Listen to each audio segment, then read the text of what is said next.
O tema que me foi proposto para conversar um pouquinho com vocês trata de custo para empreendedores.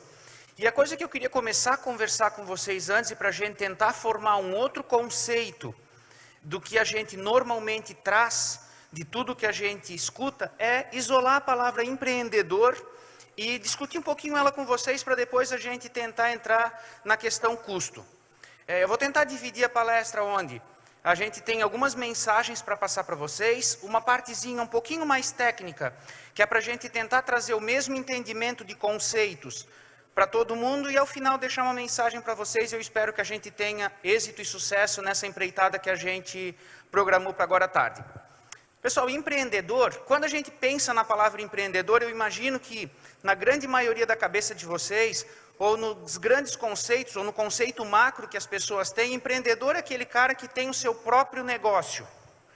E na verdade, isso é um erro um pouco crasso, é um erro talvez até banal esse erro, porque empreendedor não necessariamente é aquela pessoa que tem o seu próprio negócio. Sim, esse também é um empreendedor, esse inovou, ele teve a coragem, ele teve a capacidade de enxergar uma oportunidade dentro de algumas perspectivas diferentes que outras pessoas não viram. Por isso ele também é empreendedor.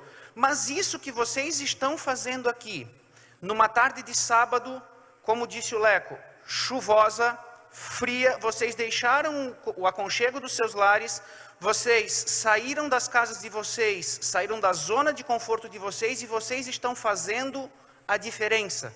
Vocês estão fazendo diferentes do que todo mundo está fazendo. Qual seria o mais cômodo?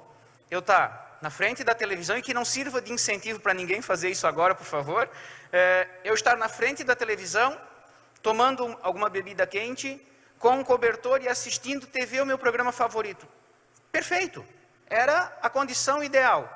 Mas vocês realmente optaram por fazer diferente, optaram por estar aqui para trocar algumas experiências e trocar algumas ideias. Isso que vocês fizeram é o maior exemplo possível de empreendedorismo. Acredito que não precisamos nem cair efetivamente no conceito, mas estamos tratando de um exemplo fático do que é empreendedorismo. Empreender é inovar, é enxergar novas oportunidades. E uma dessas oportunidades, ou algumas dessas oportunidades, ela necessariamente tem que estar pautada em critérios técnicos, em critérios que não são somente subjetivos. Eu não posso simplesmente ter uma ideia e acreditar nessa ideia que ela vai dar certo porque ela vai dar certo. Eu tenho que acreditar nessa ideia, fazer o máximo possível, ou trazer o máximo possível de informações, e a partir dessas informações, fazer com que essa ideia se concretize.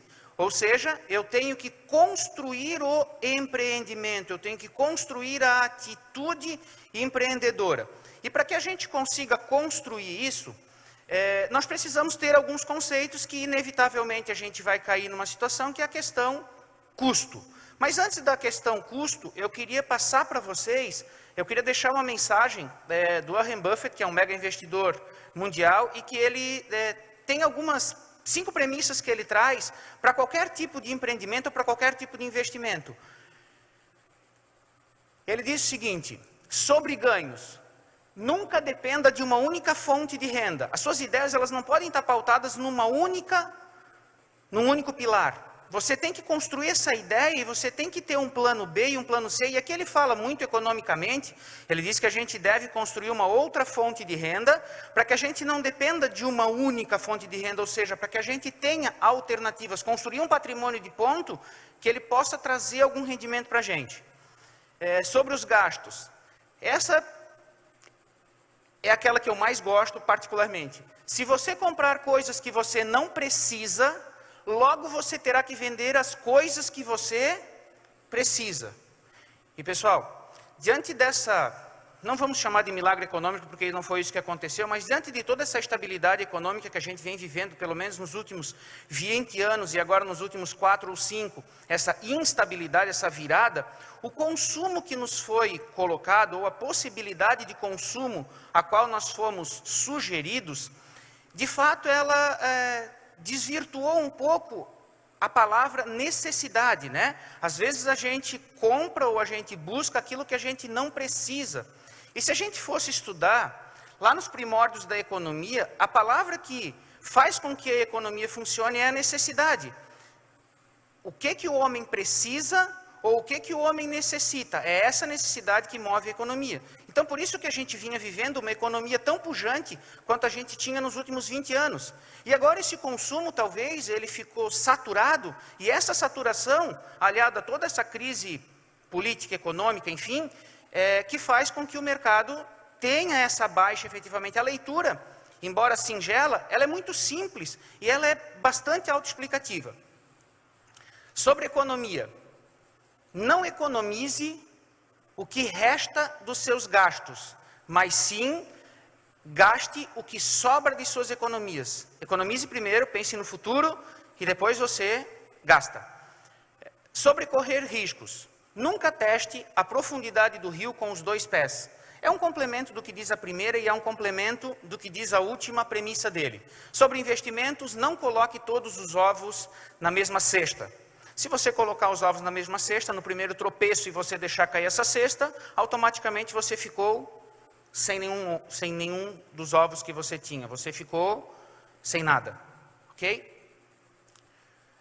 Gente, e aí, com essa ideal, com esse plano de fundo, eu gostaria de começar a conversar com vocês e que a gente começasse fazendo uma reflexão nossa. Vocês já pararam para pensar quanto que efetivamente vocês deveriam ou quanto que vocês gostariam de pagar por um determinado produto? Para responder essa pergunta, nós temos que passar necessariamente pelos critérios de custo, pelos critérios de despesa, que aqui, felizmente ou infelizmente, a gente entra na parte um pouquinho mais técnica, porque é uma parte conceitual. Mas eu gostaria que a gente refletisse em conjunto. Como vocês se sentiriam se vocês fossem numa panificadora, por exemplo, e vocês, ao adquirir um pãozinho, vocês poderiam adquirir na panificadora X por, ficticiamente, 40 centavos, e vocês têm a possibilidade de adquirir na panificadora Y, só que essa panificadora Y, ela vai cobrar de vocês 70 centavos pelo mesmo pãozinho, ou seja, quase o dobro do valor. Poderia ser o dobro, porque o exemplo é fictício. Vocês se sentiriam, para não dizer roubados, vocês se sentiriam pelo menos usurpados, porque de algumas das formas está errado. Ou alguém não está fazendo contas, está bagunçando o mercado, ou de outro lado alguém está cobrando de vocês aquilo que não vale. Por quê? Por uma série de critérios. Pela ineficiência que eu tenho, pela estrutura que eu montei que não é capaz de fazer com que eu seja competitivo no mercado, e guardem essa informação porque a gente vai usá-la um pouquinho mais para frente. E mais ainda, como vocês, depois de avaliar isso, como vocês se sentiriam sabendo que aquilo que vocês compraram, vocês pagaram um valor maior, mas vocês descobriram que aquele valor que vocês pagaram a mais é efetivamente pela ineficiência da onde que vocês estão comprando. Vamos esclarecer esse exemplo um pouquinho melhor? O exemplo é para ser bastante banal, gente, depois eu quero melhorar ele um pouquinho, porque aqui nós estamos fazendo comparação de duas coisas muito próximas, mas tem momentos que eu não consigo comparar duas coisas muito próximas, porque elas não são tão próximas assim. Vamos lá. Imaginem vocês que a panificadora X, ela tem as suas contas todas em ordem, ela paga os seus compromissos, ela tem uma estrutura bem definida e a partir dessa estrutura, ela estipula o preço que ela vai cobrar de vocês. Vocês se sentiriam prestigiados se alguém dedicasse todo esse esforço para fazer com que o produto chegasse às mãos de vocês e vocês estivessem pagando aquilo que é o preço, pelo menos, justo. Quando vocês avaliam a situação da empresa Y, da panificadora Y, vocês identificam assim: ela passou por alguns percalços no meio do caminho, ela teve que tomar crédito no mercado financeiro, ela paga altas taxas de juros, ela já refinanciou seu parque fabril 1, 2, 3 vezes, e ela está embutindo esse custo financeiro no seu produto. Gente, a grande pergunta é: como vocês se sentiriam tendo que cumprir os compromissos da empresa Y por uma má gestão ou por uma não observância de critérios técnicos, de novo, a primeira informação, vocês se sentiriam lesados. Eu, pelo menos, me sentiria extremamente lesado. Tá, Fabiano, mas isso não pode acontecer, porque se eu não compro no X, eu vou comprar no Y, ou vice-versa. Lembra que eu falei para vocês que o exemplo era para ser banal, mas a gente tem que melhorar ele um pouquinho? Quando eu tenho produtos de fácil comparabilidade, o raciocínio de vocês, que deve ter passado na cabeça de vocês, está perfeito.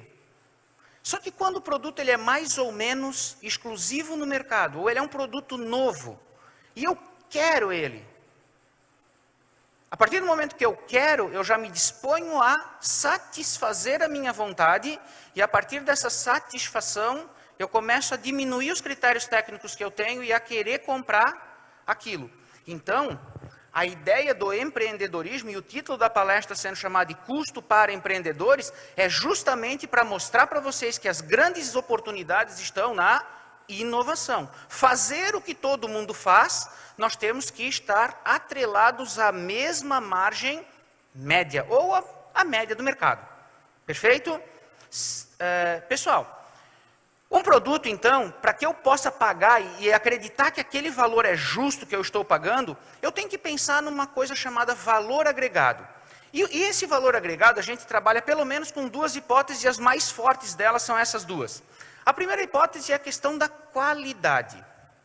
Vou citar alguns exemplos, e por favor, não é propaganda, e se alguém tiver algum problema com as marcas que eu vou citar, não é o intuito de criar polêmica, o intuito é só trazer algumas situações para cá, para a gente discutir, e as opiniões pessoais, eu peço que elas sejam expurgadas nesse momento. Um notebook, ou um computador, vamos lá. Computador, um notebook, então um computador pessoal, a gente deve pagar em torno aí de uns... Entre 2 e 4 mil reais, vai um bom computador, a gente paga nesse valor. Ótimo. Se eu for para uma marca muito conhecida, Apple, nós vamos ter talvez essa fração multiplicada por 3 ou 4 vezes, ou até mais que isso. E eles têm o público cativo deles. Ao que se atribui a possibilidade de alguém deixar de pagar 1/3 do valor e começar a pagar 3 ou 4 vezes aquele valor que está sendo definido? Pessoal, para alguns, o que define essa possibilidade é qualidade. Aqui vamos fazer um parênteses nessa qualidade, vamos colocar uma outra palavra aqui que se chama status. Que daí é o status que proporciona eu ter um produto daquela determinada marca. E aqui eu fugi da Apple já um pouquinho. Inegavelmente, a Apple ela tem alguns critérios de inovação, alguns critérios de construção e estrutura de seus equipamentos e máquinas, diferentes do que alguns outros fornecedores têm. Mas a pergunta subjetiva é, vale tudo isso? Isso eu não posso responder para vocês, porque isso é a condição financeira de cada um, o anseio por ter um produto da marca X ou Y de cada um de vocês. Não dá para responder objetivamente a essa pergunta, sem conhecer a solução para a qual vocês querem. Estamos falando de um computador. O mesmo se aplica a celulares, o mesmo se aplica a serviços. O serviço da forma como que se prestava 10 anos atrás, não é o mesmo serviço que se presta hoje. E o que mudou? A qualidade, a certeza do que está se fazendo, a informação que se tem, ou a crítica do público-alvo que eu tenho.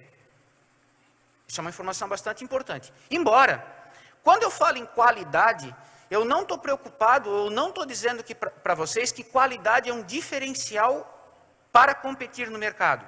Qualidade é condição.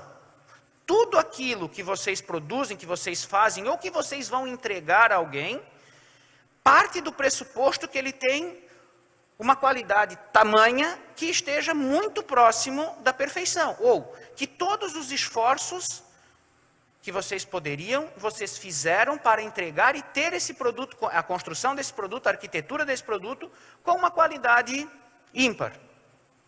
Não se discute qualidade. Qualidade é condição, não é diferencial. É condição, tem que ter. E depois, gente, a hipótese 2 de agregar valor é a marca ou a necessidade. E para clarear bastante isso para vocês, quantos de vocês já nunca se pegaram indo no mercado para comprar Omo? Eu sei que é jargão, mas é o mais típico do exemplo possível. Gente, a gente não vai no mercado comprar sabão em pó. A gente vai no mercado comprar Omo, a gente compra IP, a gente compra qualquer coisa que tem lá no mercado, Comfort, sei lá, qualquer coisa que tem lá, mas a gente vai comprar Omo. Diga para mim se vocês já se pegaram alguma vez conversando em casa, dizendo que vocês vão ao mercado comprar palha de aço. A gente vai no mercado comprar Bombril. E aí, esse é o estágio que talvez todos gostariam, todos aqueles que têm um produto ou todos aqueles que têm um serviço, gostariam de atingir. Que é o quê? A marca, a minha marca, suceder ao meu produto. Ou seja, eu construí uma marca tão forte e tamanha que o meu produto ele não é mais conhecido pelo que ele é, mas sim somente pelo que ele representa. E ele vira um neologismo, ele vira uma nova palavra, ele vira mais um conceito. Muitas vezes a gente também se pega dizendo que a gente vai no mercado comprar Coca-Cola, e hoje já está um pouco menos mistificado isso, mas a gente vai comprar qualquer outro refrigerante que não Coca-Cola. Certo? Hoje muito menos que isso, mas os dois exemplos anteriores eu acho que eles são muito mais felizes. Palha de aço então é trivial, né? Eu vou no mercado comprar Bombril. Só que percebam a força que tem isso e como é difícil eu atingir isso. Não é qualquer coisa que eu vou fazer que eu vou conseguir fazer, isso leva anos. Imaginem vocês que felicidade vocês dizerem, vocês construíram uma camiseta com o nome XYZ e alguém na rua, isso virá, cair na boca do povo, e o povo dizer o seguinte: eu vou lá comprar XYZ, eu não vou comprar uma camiseta, eu vou comprar XYZ. Que orgulho! Mas nem sempre isso é possível. Legal? Então, duas hipóteses importantes, qualidade ou status. Não gosto muito de falar da questão do status, porque isso é muito pessoal e varia muito, envolve muito a variável financeira aqui, mas sim eu gosto de falar da questão qualidade e da questão das marcas ou necessidade que as pessoas têm. E aqui a gente começa efetivamente a parte, vamos chamar assim um pouquinho mais chata, a gente vai tentar ser o mais leve possível para que vocês entendam o que eu quero dizer. É muito importante, quando eu falo em custos, eu distingui custos e despesas. Com aspas aqui. Apesar de ter distinção custos e despesas, o produto que vocês vão produzir ou a atividade que vocês vão desenvolver, ela tem que estar cotizada, ela tem que ter um preço capaz de cobrir todos os custos e todas as despesas que vocês têm e ainda mais proporcionar-lhes uma renda. Percebam que aqui a gente já está caindo bem mais no lado empresarial do que naquele lado mais romântico que fala do empreendedorismo. Aqui é mais empresarial realmente. O que é custo? Custo ou custos são todos aqueles desembolsos, todos aqueles gastos, todo aquele esforço financeiro que a empresa vai fazer, que vai estar diretamente ligado à produção do produto. Exemplos. Vamos pegar uma blusa dessa daqui. O que tem aqui? Lã, mão de obra. Talvez aqui eu tenha o aluguel do galpão onde está instalada essa fábrica, a depreciação das máquinas, o gasto que essas máquinas tiveram para produzir essa blusa, as pessoas que estavam lá efetivamente produzindo, então a mão de obra, como eu falei, as pessoas que indiretamente estavam ligadas à produção, que eram os supervisores, enfim, tudo aquilo que eu consigo de alguma maneira vislumbrar que participou desse processo produtivo ou que faz parte disso aqui é custo. Ótimo.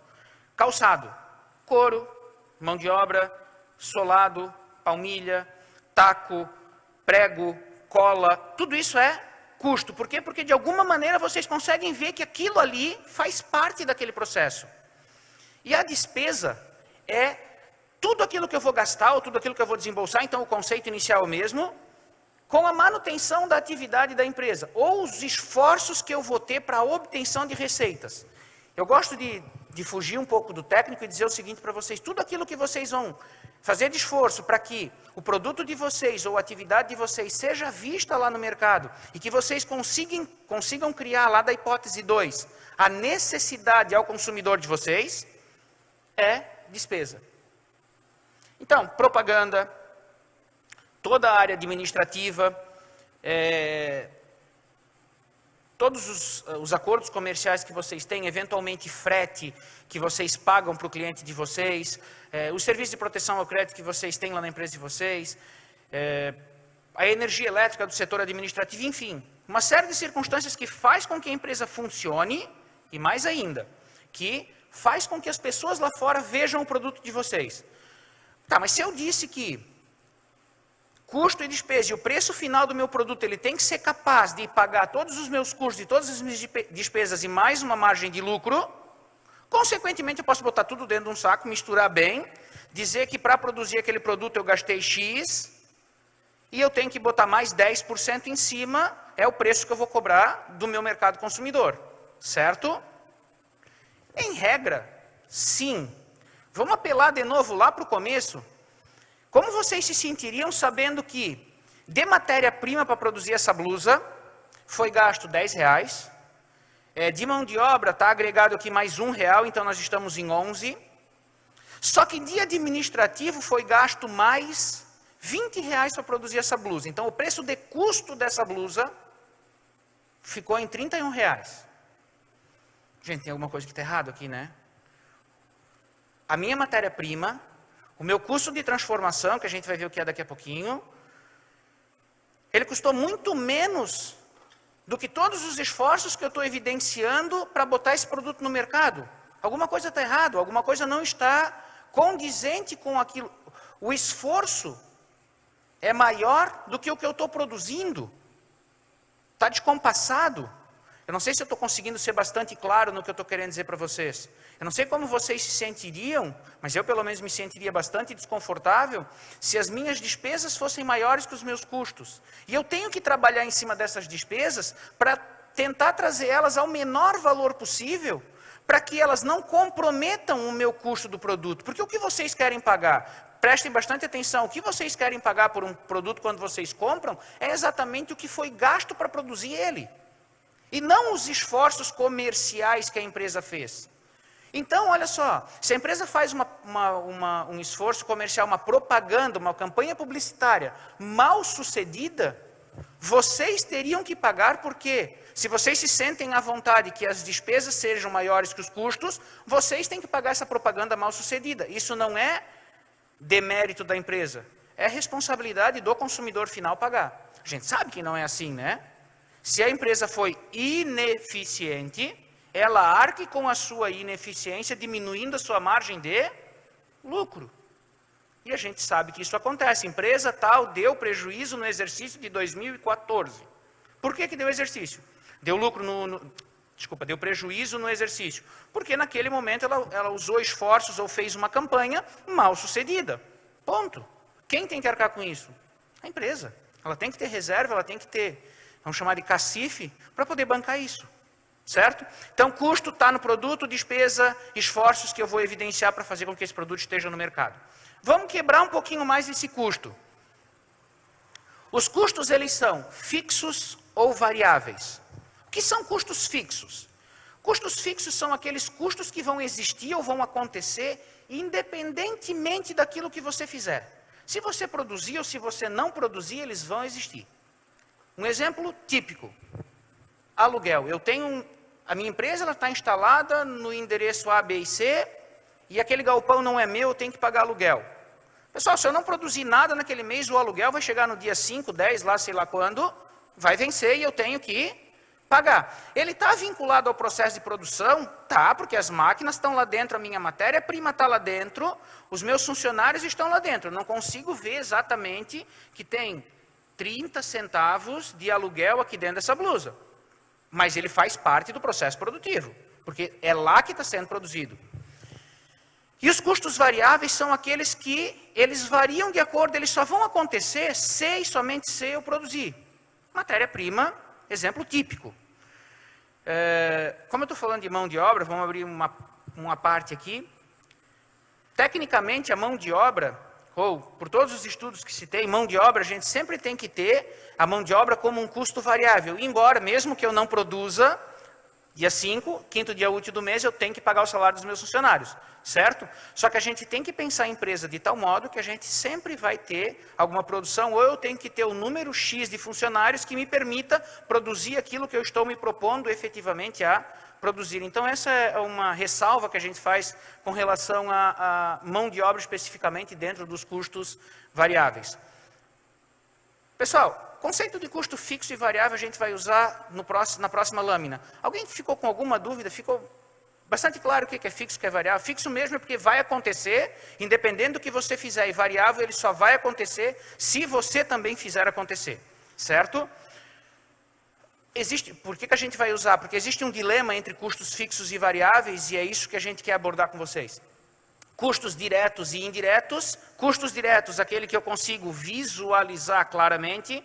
Numa camisa, por exemplo, quantos botões tem na camisa? Quantos metros de tecido foram utilizados para fazer aquela camisa? Quanto de lapela que foi utilizado para fazer aquela camisa? Isso tudo é custo direto. A energia elétrica é custo direto? Não, não é custo direto, é custo indireto. Eu não consigo ver quanto de energia elétrica tem aqui nessa camisa, mas eu consigo, através de algumas técnicas, ratear isso de acordo com a minha capacidade produtiva, de acordo com a quantidade de unidades que eu produzi, e por aí vai. Certo? Então, diretos e indiretos, está ligado ou está indiretamente ligado. E os custos de produção e os custos de transformação? Custo de produção, matéria-prima, mão de obra e outros custos. E os custos de transformação são todos os custos que a gente já elencou nos custos de produção, sem levar em consideração a matéria-prima. Ou seja, quanto que eu gastei para modificar aquela matéria que eu recebi e, a partir daquele momento, os esforços que eu fiz para dar forma para ela, para tirar ela de uma forma e botar para outra. Legal? Alguns métodos de custeio, esses a gente só está trazendo aqui para vocês identificarem que existem, e que são aquelas técnicas que eu falei de fazer com que os custos cheguem aos produtos. Então, método de custeio por absorção, direto ou variável, ABC e unidade de esforço padrão são os mais utilizados. Esse último, bem mais recente, foi desenvolvido aqui no Rio Grande do Sul, então tecnologia brasileira, muito interessante, bem mais difícil de ser aplicado, porém, começa-se ter algumas empresas já utilizando isso, principalmente do setor moveleiro. Aqui em São Bento do Sul, a gente tem consultores em Brusque que tratam especificamente desse último método de custeio, por empreendedorismo. Pegaram um método, desenvolveram, viram aplicabilidade dentro de um determinado segmento e é naquele segmento que eles estão adotando. Gente, necessidades quando a gente fala de custos. Aqui eu grifei CF e CV. Distinção entre custos fixos e custos variáveis.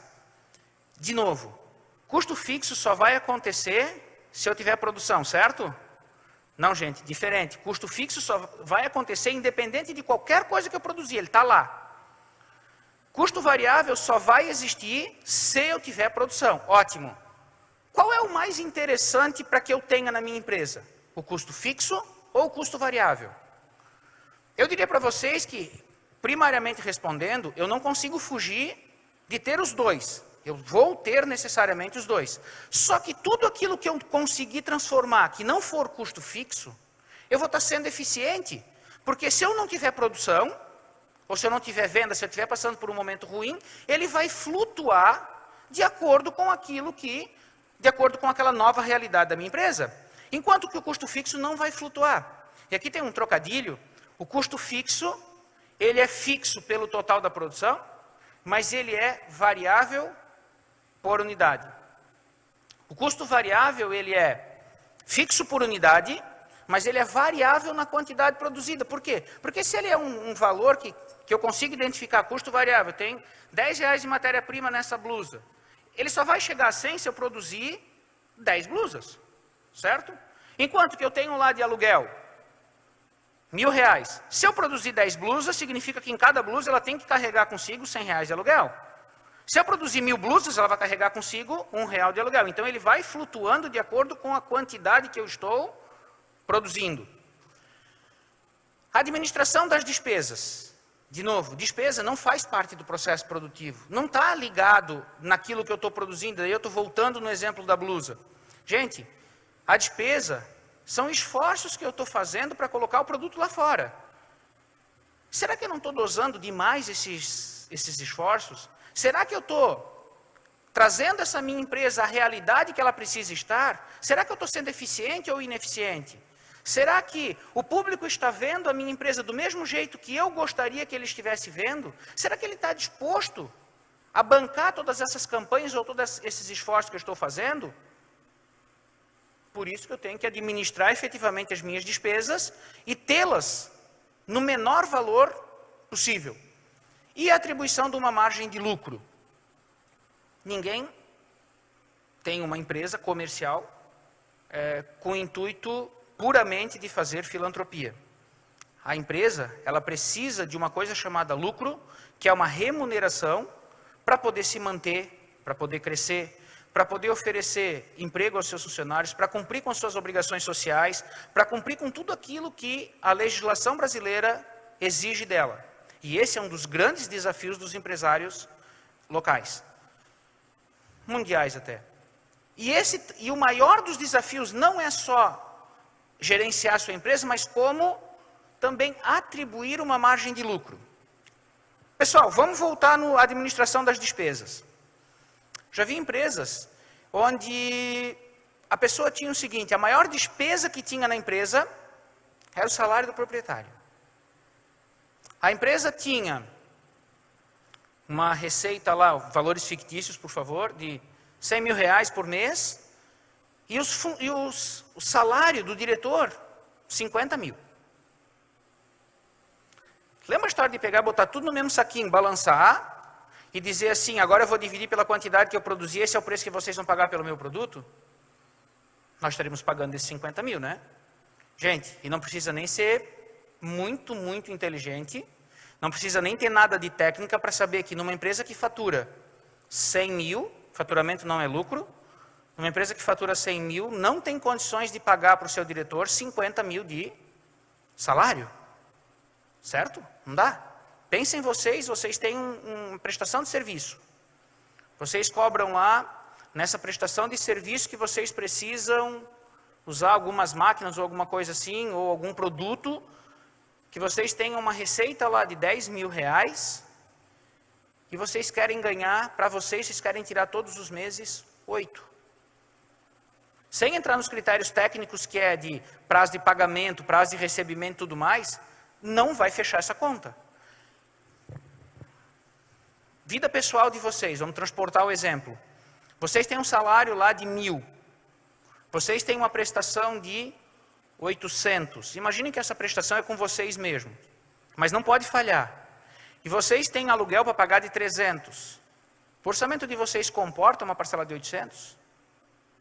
Mesma coisa na empresa. A receita é o que entra, não é o lucro. A receita é o que vai entrar. Como se fosse lá na vida pessoal o salário. Entrou 1.000, eu tenho uma prestação de 800, qualquer semelhança com financiamento automobilístico ou qualquer coisa assim é mera coincidência. Tenho 800 de parcela para pagar e mais 300 de aluguel. Não fechou? Faltou 100. E no final de um ano, gente, faltou 1.200. Porque são 12 meses. E eu vou resolver a minha vida. Todos os meus problemas terminaram porque eu resolvi a minha vida com o 13º salário.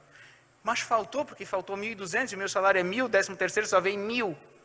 O imediatismo não permite que eu veja que lá na frente vai voltar. Ah, mas eu tenho também 1/3 das minhas férias, sobrou 133,33. Beleza, isso é planejamento de longo prazo.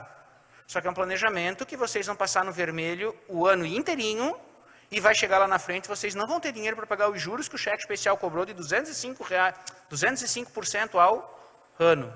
205 vai dar 2.200 e qualquer coisinha, né? Vai faltar um beirado de dinheiro. Explicado porque o problema do cheque especial com as pessoas físicas que tem por aí? Gente, lucro, nós introduzimos um conceito novo, falamos um pouquinho sobre ele e nós estamos pensando só na receita. Lucro é o resultado positivo de um investimento. Eu investi em custos, eu investi em despesas com aquelas bem fadadas campanhas que eu falei para vocês, eu vendi o meu produto, eu vou receber aquele produto que eu vendi, então aquele recebimento que eu vou fazer, ele tem que ser capaz de pagar todos os meus custos, pagar todas as minhas despesas e ter uma sobra. Essa sobra é o meu lucro. Se faltar, eu estou tendo prejuízo, que é o inverso de lucro. Trocando em miúdos, lucro é quanto eu quero ter de rentabilidade. E nada mais é do que uma fórmula matemática. Lucro é o meu preço de venda, menos os meus custos e menos as minhas despesas. Fórmula matemática pura. Gente, preço de venda. Se faz preço de venda dos produtos, E eu acho que essa é uma das partes mais importantes de toda a nossa conversa, de toda a situação que a gente está vendo aqui, algumas chamadas de atenção aqui, mas aqui é o ponto mais importante.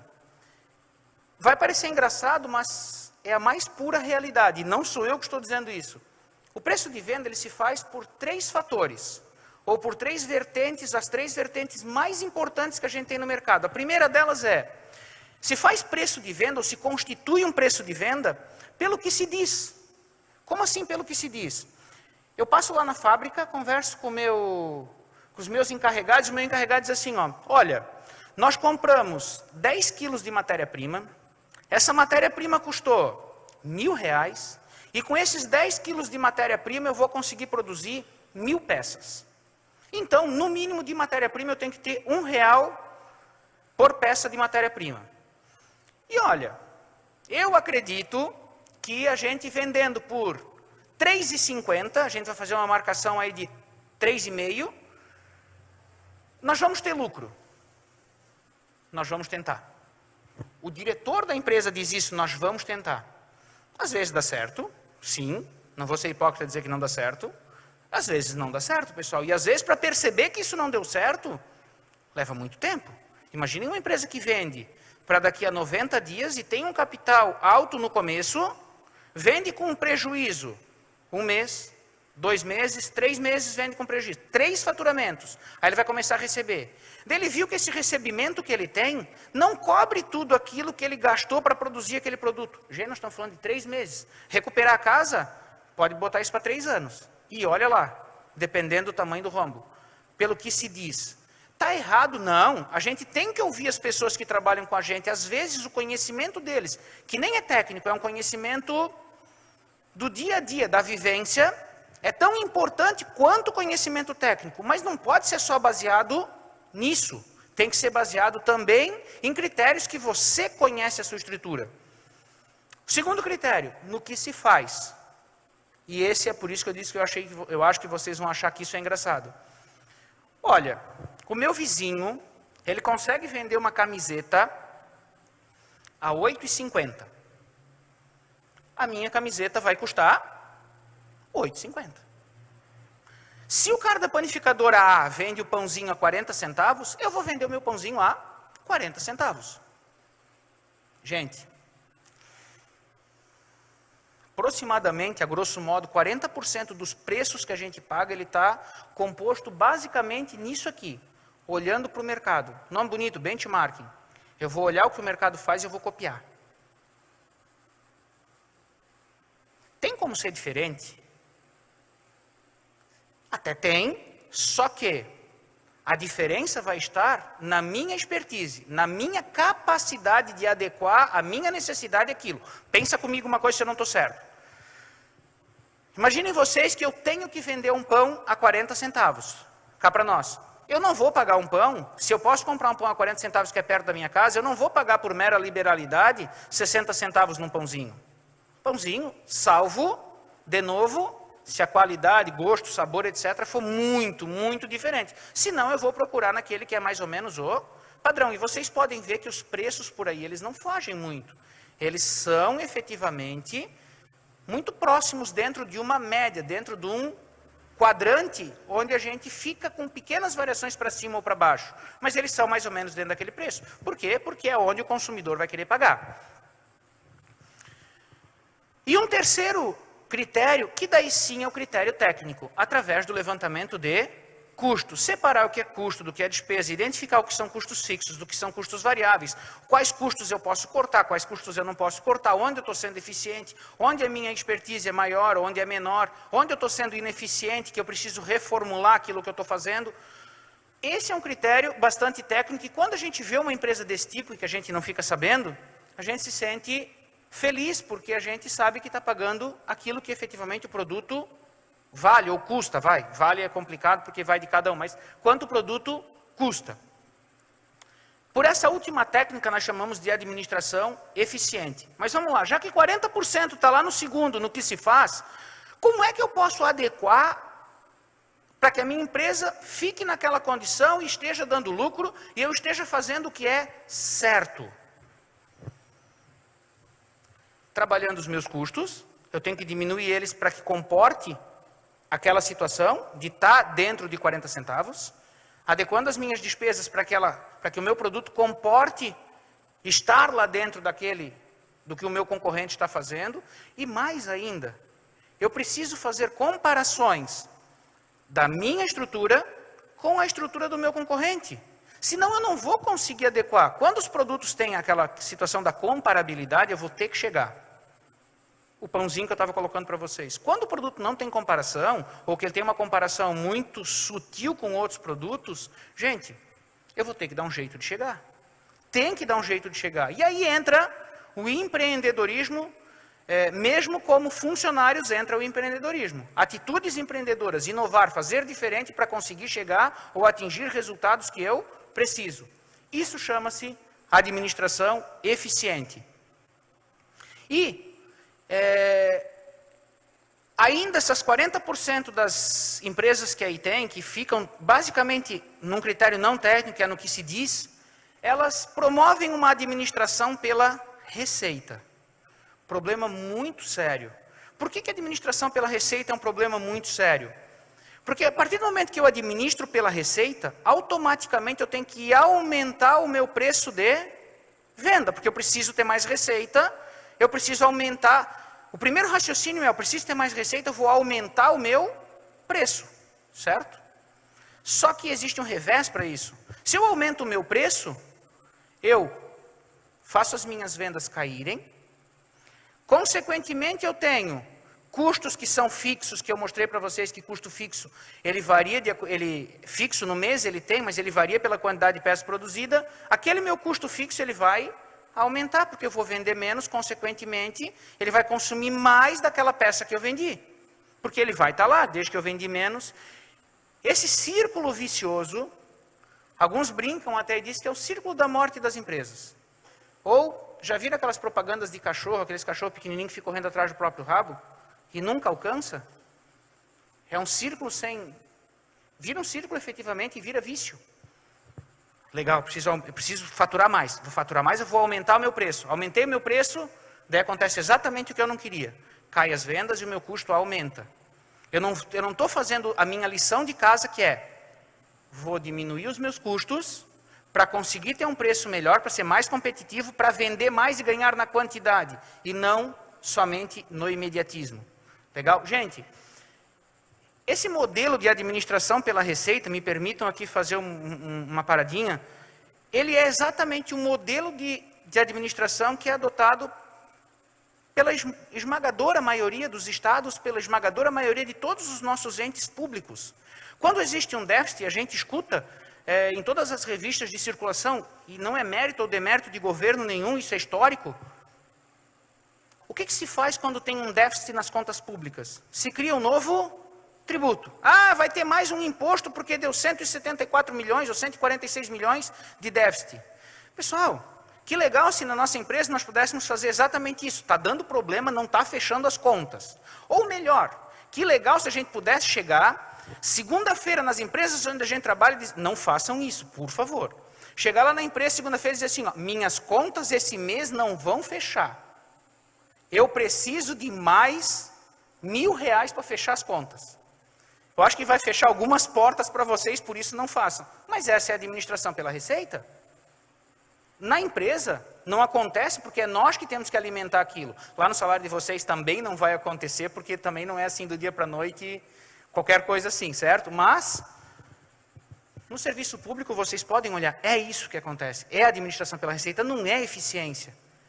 Pouco a gente escuta falar que vão ser cortados cargos, que vai ser diminuído a estrutura governamental, que vai ser enxugado a máquina, etc, etc, etc. Muito pouco se escuta falar disso. E quando se escuta, a gente não vê efetividade nisso. Então, essa é a administração pela receita e ela tem que ser extremamente decadente. Não pode. Algumas sugestões para vocês. Para que vocês sejam efetivamente empreendedores, conheçam aquilo que vocês fazem. É só conhecendo aquilo que vocês fazem que vocês conseguem opinar e que vocês conseguem criar novas situações ou que vocês conseguirão enxergar novas oportunidades. Oportunidade é empreendedorismo. Tem o maior número possível de informações. Na minha empresa, nós gastamos mais ou menos R$200 de frete. Bota R$200 aí, a gente rateia esses R$200 aí, que vai dar para pagar a conta. Será? Bota aí que a gente gasta 250 gramas de matéria-prima para produzir aquele produto. Vai dar, se não der, no final do mês a gente ajusta e aí a gente bota o preço que precisa botar, porque daí a gente vê se deu certo ou deu errado. Pessoal, será que o cliente de vocês vai aceitar que do dia para a noite ele estava pagando 10 e ele vai ter que pagar 12, simplesmente porque vocês calcularam errado a primeira vez? Então, tenha o maior número de informações antes de tomar a decisão. Procure novas tendências, novas técnicas e novas tecnologias. Melhore constantemente, faça diferente. Também é jargão, também é clichê, mas eu não vou deixar de falar isso para vocês. Se cada dia a gente mudar um pouquinho o que a gente está fazendo, se a gente fizer hoje diferente de ontem, se a gente fizer hoje igualzinho a gente fez ontem, o resultado vai ser igual ao que a gente teve ontem ou pior, porque tem a nossa acomodação. Se a gente pegar aquilo que a gente fez ontem e a gente criticar aquilo que a gente fez ontem, poxa, eu levei 10 minutos para fazer aquilo ontem, será que de alguma maneira eu consigo levar 8? Será que de alguma maneira eu consigo levar 5? Será que de alguma maneira, com a mesma qualidade, eu consigo economizar recursos? Pensem comigo se esse não seria o funcionário que vocês queriam ter lá na empresa de vocês. E não é uma atitude que custa. É uma atitude gratuita, barata e exige tão somente comprometimento. Tem coisas que já se atingiu um nível tal que não tem como mudar. Não tem como melhorar. Mas tudo é passível de crítica. Tudo é passível de ser identificado. Legal? Seja justo, que utilize aquela máxima, não literalmente falada, mas modificada um pouquinho. O que é bom para mim, é bom para o outro. Em outras palavras, e daí basicamente todos devem conhecer a citação. Eu faço para o outro aquilo que eu aceitaria que ele fizesse para mim. Ou eu estou entregando lá para o diretor da minha empresa, que me paga o meu salário, exatamente aquilo que eu queria que ele entregasse para mim também. Então, se eu estou sendo excelente, eu posso exigir excelência. Se eu estou sendo, desculpa a palavra que eu vou usar, se eu estou sendo medíocre, eu vou poder exigir somente mediocridade. Eu só posso exigir aquilo que eu dou, certo? Então, sejam os melhores naquilo que vocês façam. E construa o seu sucesso. Pessoal, sucesso não é só sorte. Sucesso é competência. Sucesso é batalhar. Sucesso é... Os nossos pais nos criaram e nós chegamos até aqui, nos incutiram valores de sair de dentro de casa, sair da zona de comodidade, no sábado à tarde com chuva, frio e etc. Porque esses valores, bem ou mal, eles colocaram na cabeça da gente, e isso é sucesso. Isso é construção de sucesso. Estamos fazendo a diferença. E aprender é a única coisa que a mente nunca se cansa, nunca tem medo e nunca se arrepende. Uma frase do Leonardo da Vinci, e com isso, eu gostaria muito de agradecer o convite que me foi feito para estar aqui trocando essas pequenas experiências com vocês. Para mim foi extremamente engrandecedor estar trazendo isso para vocês. Talvez muitas das coisas que aqui foram faladas, vocês já tenham ouvido, mas é sempre bom a gente poder trocar e eu fico aberto se alguém tiver algum questionamento à disposição de vocês. Muito obrigado.